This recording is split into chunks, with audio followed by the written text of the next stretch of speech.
In the Bible, we see that Jesus took the time to be still. He not only commands us to be still over and over, and God commands us, but Jesus himself took the time to be still. He went to the wilderness to commune with his Father. He left the crowd, he left his friends, and went up into the mountains to be by himself to pray. In our everyday lives, we are pulled in so many different directions, especially as women, as wives and moms. We wear all these hats, and sometimes we sacrifice our own needs for the needs of others. And it is very important that we take a step back and we rest, not just physically, but spiritually and emotionally as well. I knew that being still was something that I didn't know how to do, and that it was important to learn how to be still and in the moment with God.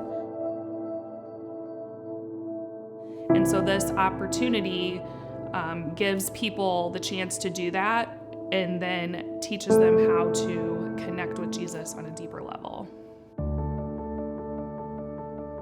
The way we provide these opportunities is through retreats. So women sign up to go on these several-day retreats where they're able to leave all the responsibilities of life back home, and they're able to get away with a small group of women, anywhere from 6 to 11 or so, and spend some time in rest. When Amy said, "You're here to be served, I'm going to serve you, I'm going to take care of you," and for me, I've always been taking care of others, whether it being a mom, whether it being as a wife, whether it being as an employee, always something to take care of. And so that opportunity just to kind of rest, to be honest, was the first step, and God just met me there.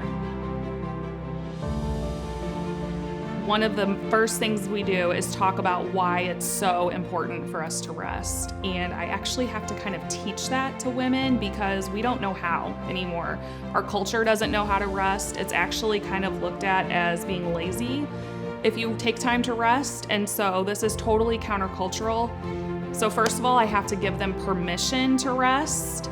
And then I kind of have to force it. So for example, they're not allowed to do dishes or laundry or cook while they're on retreat because I want them to physically, emotionally rest. Once they're able to do that and kind of get a breath of fresh air, we dive into now when you feel like this and you're rested and you're peaceful, let's dive into God's word and let's learn how to listen to him, not just to read and then move on to the next task, but because you're here, you have the opportunity to sit in what you've read and actually hear from him.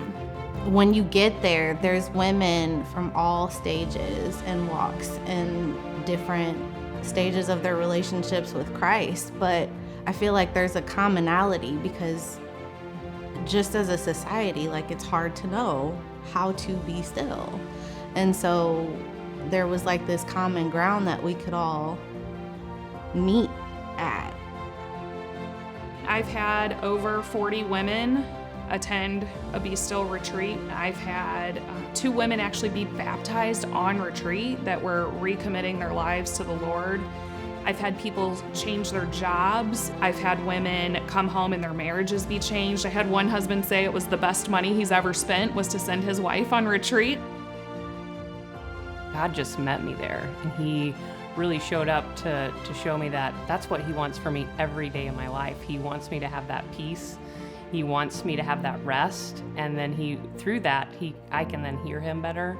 I can see that he's walking alongside me in every single thing that I do, and then he's asking me to trust him.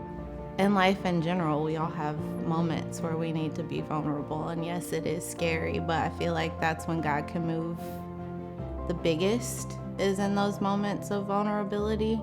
And you're getting the tools to hear his voice